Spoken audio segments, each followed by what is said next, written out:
Bonsoir et bienvenue dans votre émission Ça vous parle. L'intelligence artificielle envahit de plus en plus notre quotidien. Pour certains, elle pourrait bouleverser notre société, à commencer par le marché de l'emploi. Des craintes justifiées ou non, on en parle. L'émergence de nouveaux outils utilisant l'intelligence artificielle suscite de nombreuses questions, d'inquiétude, mais aussi de la fascination. Doit-on avoir peur de l'intelligence artificielle? Éric Olivier, coordinateur de la numérique éthique, répondra à toutes ces questions. Chavi nous exposera ce que l'on dit à ce sujet dans les différents médias. Bonsoir à tous les deux. Bonsoir. Alors Éric Olivier, peut-être déjà nous expliquer en quoi consiste votre métier? Mon métier, ça va être plutôt dans l'accompagnement de la réflexion stratégique jusqu'au déploiement de projets d'ordre numérique pour généraliser et faire très court avec souvent des étapes de sensibilisation et de formation qui sont indispensables à l'heure où nous parlons. Donc spécialiste. Spécialiste, oui. D'accord. On a tous entendu parler des intelligences artificielles, mais peut-être déjà rappeler sa définition et puis depuis combien de temps elle existe? Alors, en fait, l'intelligence, tout d'abord, avant qu'elle soit artificielle, on va la simplifier en disant c'est la capacité à mobiliser ses connaissances et ses applications, ses aptitudes, pardon, pour résoudre un point de questionnement. On va le présenter comme ça. Dans l'intelligence artificielle, c'est la même question qui est posée dès 1950 dans les grandes lignes, pour dire est-ce qu'un ordinateur est capable de penser, donc d'adopter un raisonnement humain. Et l'intelligence artificielle, pour la CNIL, c'est tout système, informatique notamment, qui va pouvoir reproduire un raisonnement, un comportement humain, et donc faciliter, en théorie, la tâche humaine. Donc la date, c'est 1950 ? Pour la création du concept, dans les années 60, ça devient un sujet de recherche internationale en tant que tel, un vrai secteur de recherche. Ça s'est énormément développé dans les années 80 ensuite, avec différents types d'intelligence. Le but, c'est pas de rentrer dans ce niveau de détail, parce qu'en amont, justement, l'intelligence humaine, notamment, est cultivée autour de ce qu'on appelle la verbolinguistique, la capacité de langage et d'échange, mais également la mathématicologique. Donc d'un côté, c'est un peu, je dirais, les chiffres et les lettres réunis, et c'est surtout le système d'éducation qui s'appuie dessus. Les travaux de Howard Gardner en 90 notamment ont démontré qu'il y avait plus de 8 formes d'intelligence avérées, plus une 9e qui se dit existentielle. Donc l'intelligence artificielle, avant de pouvoir traiter par exemple cette notion d'intelligence existentielle, commence dans ses balbutiements et notamment dans les années 80 avec le mathématicologique. Et on a tous en tête peut-être l'exemple de Kasparov, le grand champion d'échecs vaincu par une machine dans les années 90 de mémoire. Voilà, on va parler beaucoup plus de ce qui a été fait récemment. Je pense que c'est depuis 2019 avec ChatGPT. Oui, alors là, la différence, c'est quoi? C'est que c'est une interface qui nous permet d'échanger avec une intelligence artificielle. Donc c'est vrai que ça change la dimension finalement de l'usage de l'intelligence artificielle. ChatGPT qui consiste à comment dire, c'est un outil qui permet d'écrire, je pense, à notre place. Qui permet avant tout de, je dirais un peu comme les interfaces vocales, d'abord de lancer des recherches et avoir des réponses, mais l'objectif c'est d'avoir des réponses très précises, très personnalisées maintenant, et justement dans une interface accessible au grand public. Donc ça c'est une vraie dimension, un vrai changement.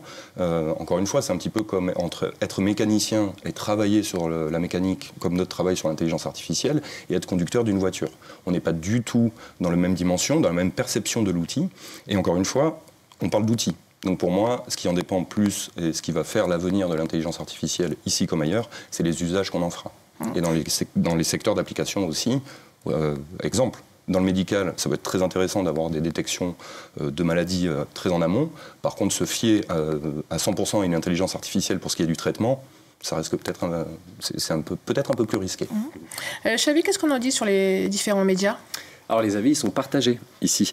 On peut notamment voir dans cet article du Monde datant du 11 avril, c'est titré « L'IA bouscule et inquiète le monde de l'image ». Donc on peut lire sur cet article, des médias et des entreprises commencent à utiliser des clichés produits avec des logiciels d'intelligence artificielle comme Midjourney ou DALL-E 2, j'espère que je le dis bien, l'expert, des photographes et des illustrateurs estiment leurs droits et leur rémunération menacés. Que ces sites de presse s'emparent de cet outil ne rassure pas. Le Figaro s'est par exemple servi le 26 mars de Midjourney pour l'illustration d'un article web, avant de faire machine arrière le lendemain et de la remplacer par une photo. On va voir autre chose maintenant, il y a des images fake dont il faut se méfier. On peut voir le pape François en doudoune Balenciaga, qui n'est sûrement pas la sienne. On peut voir aussi Emmanuel Macron au cœur des manifestations, encore Barack Obama et Angela Merkel qu'on va voir dans quelques instants. Toutes ces images sont des fakes et ont provoqué des confusions. L'émission 28 minutes d'Arte consacre une émission complète sur ce sujet. La question qui est posée est comment faire face aux fake news et à la désinformation. Eric Olivier, on a vu ces images, elles sont très réalistes. Mais là, on pose clairement le doigt sur un danger qui est la propagation de fake news. Alors ça, c'est un risque avéré depuis de longues années maintenant, malheureusement, qui s'appuie en plus sur un autre principe qu'on appelle la deepfake. Donc c'est vraiment une désinformation de fond beaucoup plus ancrée et peut-être moins perçue visuellement. Là, le risque, effectivement, si on lie avec le sujet de l'intelligence artificielle, ça peut être une démultiplication de ce type d'images, de formats, parce que c'est également valable pour de l'audio, par exemple. Mais peut-être juste avant d'aller plus loin, rappeler ce que c'est peut-être un fake news, parce que c'est vrai qu'on en parle et c'est vraiment Alors effectivement, c'est une information tout simplement fausse, oui, voilà, c'est ça. Qui va plutôt s'appuyer soit sur des élans de rumeur, soit vraiment ça peut être fait, j'ai envie de dire, rarement par erreur, mais souvent par ciblage pour discriminer quelqu'un, une attitude, ou alors la valoriser. Ça peut être, si on prend l'exemple du président national en train de ramasser des ordures en période de grève, est-ce que c'est positif ou pas? Ça, c'est pas à moi de le dire. Mais je veux dire, ça peut être, encore une fois, en tant qu'outil, être utilisé à bon escient pour valoriser ou à l'inverse pour discriminer. Le problème, c'est que demain, si une intelligence artificielle se met à déclencher automatiquement des créations de son propre fait, elle s'appuiera uniquement sur les connaissances qu'elle a. Donc, c'est un peu comme un enfant, une intelligence artificielle. Si son environnement et sa culture première, elle est orientée de manière positive, en mettant en avant les éléments positifs, elle aura tendance à faire de la création dans ce registre-là. Si à l'inverse, elle est dans la déconstruction et dans l'attaque ciblée, elle aura tendance à produire que ce type de publication, pour le dire comme ça. Parce qu'on aura une intelligence artificielle différente selon les pays? Assurément, malheureusement, j'ai envie de dire, puisque les recherches qui sont menées, que ce soit côté européen, américain ou en Chine, pour l'exemple du géant asiatique, ne partent pas sur les mêmes bases culturelles. Encore une fois, si j'apprends à un enfant une certaine langue, déjà, un langage va déterminer un état d'esprit. Je prends l'exemple de l'anglais, c'est une langue très malléable qui nous permet de créer beaucoup de choses. On met un petit ing à la fin et on crée une action dans la langue anglaise. Dans l'état d'esprit de la langue française, par exemple, c'est pas du tout ça. On a un mot très précis pour détailler chaque chose. Et donc, dans ces grandes zones géopolitiques, pour le dire comme ça, on n'a pas les mêmes cultures de base. Donc, on n'aura pas les mêmes capacités, les mêmes formes d'intelligence artificielle qui vont être créées. Donc, à la même équation proposée à différents systèmes, on n'aura pas la même résultante. Donc ça peut être aussi problématique, surtout si elles sont utilisées dans des notions géopolitiques, stratégiques, etc. Avant d'aller plus loin, je vous propose de regarder ce micro-trottoir. Vous nous dites ce que vous en pensez de l'intelligence artificielle. Est-ce que vous avez déjà entendu parler de l'intelligence artificielle? Oula, bien sûr, mais ça me fait peur. Pourquoi? Parce que je suis vieux et que j'ai beaucoup de mal à me mettre à tout ce qui est très moderne, comme par exemple l'informatique en général. Bonjour, je m'appelle Arnaud. Vous avez quel âge? J'ai 44 ans. C'est positif, notamment dans la médecine, on va dire. Il peut y avoir quelques risques, notamment sur des captures de données personnelles, des choses comme ça. Ouais, ça peut être dangereux quand même. Du coup, je suis un peu partagée. Je me dis qu'on est peut-être aussi au début du processus. Donc, voilà. Mais bon, je reste... je fais partie aussi d'une classe d'âge qui est un peu sceptique par rapport à tout ça. Ça vous fait un peu peur? Peur, je sais pas. Je sais pas s'il y a vraiment... oui, il y a forcément des risques si les informations sont tronquées et qu'après les gens assimilent. On entend plutôt la crainte dans ces interviews. Est-ce que c'est pas plutôt la peur de l'inconnu qui fait réagir? Alors toujours, tout ce qui est nouveau ou inconnu, d'ailleurs, nous fait sortir de notre zone de confort, comme on l'appelle. Donc on a toujours une espèce de démarche, pour certains, craintive, pour d'autres, aller vraiment de l'avant, et c'est ce côté aventurier, que l'histoire n'a jamais démenti. Donc ça dépendra effectivement de toutes les personnes. Ce que j'ai noté, notamment, c'est l'interrogation du jeune homme sur la notion de données personnelles. Il est important de rappeler à ce moment-là que même un système d'intelligence artificielle, donc qui s'appuie sur des données, des connaissances, doit respecter ce qu'on appelle le RGPD, la réglementation générale sur la protection des données, et c'est-à-dire qu'il faut que les usages et les finalités soient déclarés. Si demain, effectivement, je suis confronté à une intelligence artificielle qui utilise des données d'ordre médical, comme ça a été cité dans le secteur d'exemple d'usage, qui m'appartiennent, ça peut avoir un effet très positif pour des diagnostics, encore une fois. Par contre, il se peut qu'il y ait une donnée personnelle de cet ordre-là que je n'ai pas envie de voir communiquer à qui que ce soit, hors mon médecin traitant, surtout pas une intelligence artificielle, puisque dans tous les cas, après, j'ai envie de dire, une intelligence artificielle s'appuiera sur des serveurs comme une bibliothèque. À partir du moment où la donnée, elle est quelque part, même si une loi interdit d'aller la consulter, techniquement, ça reste possible. Est-ce qu'aujourd'hui, il existe un organisme qui peut contrôler et qui peut sanctionner tout à fait. Alors la CNIL, ce que fait l'intelligence artificielle? Voilà, la Commission nationale d'information et liberté, donc une entité française dont les réglementations s'appliquent en Nouvelle-Calédonie, je tiens à le préciser, a créé là, très récemment en janvier un conseil de l'intelligence artificielle en son sein.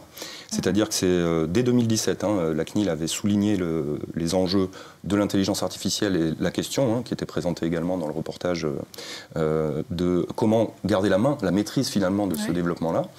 Et donc la CNIL a créé un service dédié depuis peu, là, vraiment début de cette année 2023, pour traiter ce sujet, rester en lien avec le sujet, parce que c'est un sujet qui évolue de tous côtés du monde, j'ai envie de dire, et surtout qui s'accélère énormément.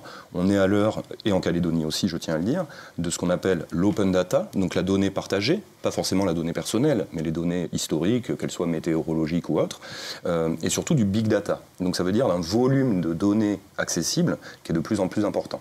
Une intelligence artificielle, pour mettre cet accent-là, elle pourrait demain être presque supérieure dans certains domaines très spécifiques. Une intelligence est toujours spécialisée dans la plupart des cas. Exemple, c'est comme si nous, humains, nous utilisions encore l'addition pour faire 2 plus 2 plus 2 plus 2 plus 2, et que l'intelligence artificielle, elle démultiplie cette capacité en n'utilisant que la multiplication. Donc du coup, on pourrait être en retard en termes de capacité à gérer l'intelligence artificielle assez rapidement. Sans oublier qu'il y a, comme tout système, des erreurs possibles, des biais et des dysfonctionnements qui sont possibles. Donc il faut absolument des verrouillages humains et d'ordre éthique, j'ai envie de dire, et moraux sur les usages qui vont être proposés dans les différents secteurs. Que ce soit la culture, que ce soit la médecine, ou demain le développement économique du commerce, par exemple. Et à part la CNIL, il n'y a pas d'autres organismes? Alors, il y a justement en partenariat avec la CNIL, j'ai plus leur intitulé précis, mais qui était à l'origine du rapport proposé en 2017, une entité, mais je pense qu'il s'agit plus d'un collectif a priori, qui est au niveau national présent. En Nouvelle-Calédonie, à ma connaissance, on n'a pas malheureusement de garde-fou de cet ordre-là. L'ARCEP, qui est l'autorité de régulation en métropole, notamment, et qui observe le développement numérique, n'a pas forcément des moyens sur le territoire pour que nous, on soit en lien directement avec eux, en tout cas. Xavi, il existe tout de même une forme de reconnaissance dans certains domaines? Alors certains assument, d'autres assument moins. Certains ne veulent pas des prix, certains les veulent. On pouvait lire dans Libération, c'était il y a 2 jours, le court-métrage de l'actrice, scénariste et réalisatrice Anna Apter, qui a reçu donc ce vendredi 21 avril le prix de la mise en scène du festival, présidé par Alexandre Astier, illustré par Midjourney, l'œuvre ironie sur un avenir gouverné par les machines. Elle a d'abord écrit ce texte qu'elle a dit en voix off et l'a rentré dans le logiciel Midjourney pour qu'il l'illustre. Elle a retravaillé ses propositions, puis les a animées avec d'autres outils libres de droit disponibles sur Internet. Jusqu'ici, tout va bien. Dans le même article, on apprend que l'artiste photographe allemand M. Boris Eldagsen, lauréat des Sony World Photography Awards 2023, a annoncé qu'il refusait, lui, son prix en révélant que l'image primée intitulée The Electrician avait été intégralement réalisée par une intelligence artificielle. Donc là, on a vraiment deux avis différents, deux artistes qui réagissent différemment. Vous en pensez quoi, Eric Olivier? Ils ont pris un peu le train en marche. Est-ce qu'il y a là une forme d'adaptation du métier? Une évolution peut-être du métier? Enfin, évolution. Le terme, je ne sais pas si c'est approprié. J'ai bien aimé une des réflexions d'Alexandre Astier, justement, à ce sujet. C'est que si l'intelligence artificielle me dépasse, c'est que le problème, c'est moi, en fait, quelque part. Me dépasse au sens créatif du terme, en l'occurrence. Pour moi, c'est vrai qu'il y a cette dualité, c'est-à-dire est-ce que ce que moi, je crée à travers une machine, si c'est moi qui ai créé la machine, j'ai peut-être plus de légitimité à être à l'origine de cette création, de cette sous-création, si on la met à un étage inférieur. Si par contre, on dédie la capacité créatrice d'une entité d'intelligence artificielle, avec ou sans prix à lui remettre, j'ai envie de dire, est-ce que ça dédie l'œuvre pour autant ? Voilà, moi c'est le vrai point de questionnement. Je vais prendre un exemple un petit peu dans un autre cadre d'ordre juridique, et l'impact des métiers est très fort à ce niveau-là. Je tiens d'ailleurs à lancer un petit clin d'œil à Rim Mincer, qui sur le territoire avait lancé, de mémoire en 2018, un faux procès autour de l'intelligence artificielle utilisée dans les ressources humaines. Et comme toute évolution technologique, l'intelligence artificielle transforme les métiers. C'est-à-dire elle n'en supprime pas forcément, ou alors quand il y a suppression d'un métier, ça veut dire qu'il y a d'autres métiers qui sont créés, soit pour les réguler. Je vais prendre l'exemple de l'Internet des objets. Oui, ça enlève peut-être quelqu'un qui va compter le nombre de voitures qui rentrent dans un parking. Par contre, il faut bien des installateurs pour ces capteurs, des entretiens de la machine, etc. etc. Ben justement, on va en parler là tout de suite avec Xavi, parce que on parle beaucoup de métiers qui pourraient être remplacés par cette intelligence artificielle. Et qu'est-ce qu'on en dit dans les articles? Alors c'est le magazine Capital qui nous en parle.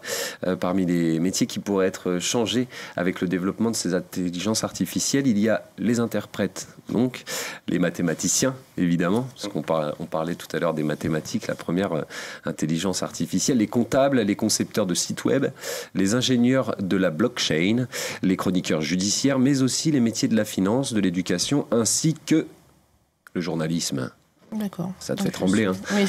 Les auteurs de ces travaux invitent néanmoins à prendre des pincettes en interprétant ces résultats, car ils ne tiennent pas compte des cas particuliers. Néanmoins, selon Sam Altman, le co-créateur d'OpenAI, cité par Le Point, l'intelligence artificielle va éliminer un grand nombre d'emplois actuels.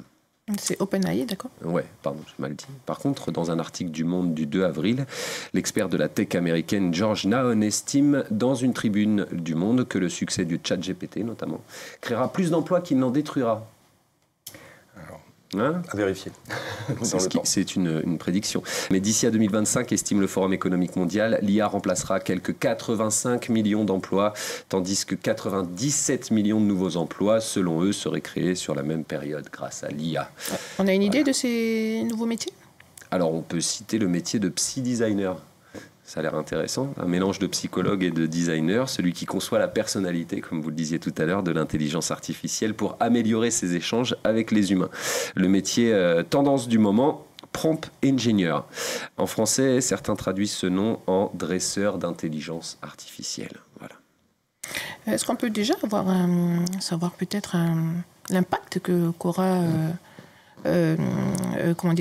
l'intelligence artificielle sur l'emploi? On a l'impression que tout va se faire d'ici demain, mais on a le temps, là. Comment ça se passe? Je vais prendre l'exemple du psy-designer, que je trouve assez intéressant, justement parce qu'il mobilise finalement deux formes d'intelligence qui ne sont pas dans ce qu'on cultive au sein de l'éducation à date. C'est l'intelligence spatiale, donc c'est la capacité d'imaginer un environnement mouvant, typiquement l'intelligence mobilisée par les architectes, par exemple. De l'autre côté, l'aspect psychologique, c'est ce qu'on appelle soit l'intelligence intrapersonnelle, soit interpersonnelle, si elle est en lien avec l'autre, ou intra avec soi-même. Donc typiquement, ce que je trouve intéressant et positif, c'est que ça met en avant des nouveaux métiers, mais qu'on pourrait exercer nous, déjà à date, avec nos capacités, nos intelligences et expertise humaine. Donc ça, c'est plutôt, je trouve, une lueur d'espoir à ce niveau-là. Par contre, donc, pour des évolutions sociétales, qu'on attend de longue durée, de longue date, je dirais. De l'autre côté, sur des métiers à risque, moi j'ai envie de rebondir avec l'exemple des juristes. Les juristes, on est typiquement dans l'exemple parfait, pour moi, de l'utilisation de l'intelligence artificielle. Pourquoi? Parce que l'intelligence, elle mobilise des connaissances, des règles qui ont été établies, qu'on lui a pré-configurées, j'ai envie de dire. Donc à l'instar de la circulation routière, il y a un sens interdit, l'intelligence artificielle n'y va pas. Il y a un sens de circulation obligatoire, elle y va. Par contre, sur un métier de juriste, on a quand même l'avantage d'avoir à date des avocats qui permettent d'interpréter la loi dans un sens comme dans l'autre, avec des biais, puisque le but d'un avocat c'est quand même de défendre son client, mais en respectant les textes de loi. Eh bien, l'intelligence artificielle, ça peut être comme un super avocat, sauf qu'on n'aura plus, nous, la capacité de lui répondre. Est-ce qu'on met au même rang, pour l'exemple, attention, tout délit est préjudiciable, bien évidemment, à la société et à l'individu qui le commet, mais entre quelqu'un qui vole une pomme pour nourrir son enfant et quelqu'un qui vole un parfum pour sortir en soirée, est-ce qu'on est sur le même niveau de délit finalement? Pourtant, textuellement dans la loi, l'un est interdit au même titre que l'autre. Là, c'est l'appréciation humaine qui manque. Et bien évidemment. Rapporté au journalisme, par exemple, le métier de journaliste a énormément évolué. Je prends l'exemple avec l'association Observatoire Numérique qui avait organisé dès 2015 un carrefour Convergence Média, en prévenant l'ensemble des acteurs de la place, n'en déplaise malheureusement à certaines entités qui ont maintenant disparu, d'anticiper ces évolutions-là, de faire évoluer le métier de journaliste. Puisque maintenant, on le sait très bien, il faut effectivement suivre la tendance, la rapidité du buzz et de l'actualité. Donc ça, c'est l'article rapide proposé sur les réseaux sociaux ou le site internet. Mais est-ce que ça dédie le travail de fond à faire dans un dossier derrière ? La société accélère de jour en jour sa consommation à tout niveau, qu'elle soit de l'information, qu'elle soit des ressources premières de la planète. Donc, j'ai envie de dire, si on n'a pas ce contrôle humain, demain, si je pousse le trait, attention, les œuvres de science-fiction maintenant n'existent quasiment plus. On va parler de fiction, plus de science-fiction. Mais demain, est-ce que l'intelligence artificielle estimera que l'humain est bénéfique ou pas pour la planète ? 3 petits points. Si en plus ça passe par des biais judiciaires et policiers, grand est le risque, à mon avis, de changer de modèle de société très rapidement. Attention. Juste faire attention au micro. Donc là, on va quand même sur une comparaison de l'intelligence artificielle et humaine. C'est pas comparable. C'est pas comparable. L'intelligence artificielle, encore une fois, elle est à la base un petit peu, je dirais, monotâche. Sauf qu'elle a une capacité à démultiplier. C'est comme si on avait 10 bras et non pas 2. Je prends un exemple très basique. Donc elle a une capacité à aller beaucoup plus vite, mais en étant spécialisée. La différence, c'est que nous, notre humain, donc encore une fois en lien avec notre éducation respective, notre culture et autres composantes, on a appris, quand on conduit, à regarder d'autres événements que la signalisation routière, pour reprendre cet exemple-là. Le ballon de l'enfant qu'on voit passer sur la route nous fait dire, attention, il y a peut-être un enfant derrière qui va essayer de rattraper son ballon. D'où le problème des voitures autonomes, notamment. Mais ça a été notamment un des grands tests, je vais dire, de l'intelligence artificielle dans certaines composantes. C'est ça, c'est cette appréciation, parce qu'on a une couche infrastructure. Là, c'est une route, on a le droit d'y aller. Là, c'est des autres structures, tu n'as pas le droit d'y aller, même sans savoir ce qu'il y a derrière. Mais face à un ballon et un enfant qui déboule sur la route, est-ce que le véhicule autonome va aller à gauche ou à droite? Si à gauche, pardon, je prends un exemple, mais il y a un monument aux morts, vaut mieux aller percuter un monument aux morts qu'une crèche ou un parc de jeux dans lequel il y a plein d'enfants qui jouent. Mais s'il n'a pas l'information, sa décision, elle sera purement mathématico-logique, pour le dire comme ça. Donc là, on est vraiment... ça pose plus de questions que de réponses, en fait, cette intelligence artificielle, peut-être parce qu'on est encore au début, aux prémices. Alors, on est effectivement... Je me souviens d'une œuvre écrite par un chercheur international en 2015-2016, où on estimait qu'à ce moment-là, l'intelligence artificielle était au niveau, même pas à celle du niveau d'un cafard, d'une bestiole, donc d'un insecte. Maintenant, les évolutions sont tellement rapides et tellement poussées. Est-ce qu'on en est au début ou est-ce qu'on en est à la fin? Parce qu'on peut avoir des phénomènes un peu ce que j'appellerais accordéon dans le développement. On a des phases d'accélération dans les recherches et puis des phases un petit peu plus de latence, comme on dit dans le milieu informatique, où on patiente un peu, on essaie de voir quels peuvent être les effets de bord. Ce qu'on appelle un effet de bord, c'est les effets non maîtrisés. Et ils sont très nombreux avec l'intelligence artificielle, parce que des fois, on a même un grand souci à identifier le point de problématique. Alors c'est très technique et effectivement derrière, mais encore une fois, quand on sait qu'un ordinateur ne marche pas pour ramener à quelque chose d'électronique, c'est le processeur, c'est l'écran, c'est la carte vidéo, c'est ce genre de choses. Par contre, dans l'intelligence artificielle, c'est un entremêlement, c'est comme des connexions neuronales, comme celles qu'on a dans notre cerveau, et des fois, aller détecter l'erreur, ça peut être effectivement comme le travail d'un psychologue vers un humain. Donc c'est très long et très compliqué. Ce sera ma dernière question. Elon Musk, propriétaire de Twitter et fondateur de SpaceX et de Tesla, et plusieurs scientifiques ont signé un appel à une pause de 6 mois dans la recherche sur les intelligences artificielles, plus puissantes que GPT-4. Le modèle d'OpenAI est lancé mi-mars en évoquant des risques majeurs pour l'humanité. Vous en pensez quoi, très rapidement?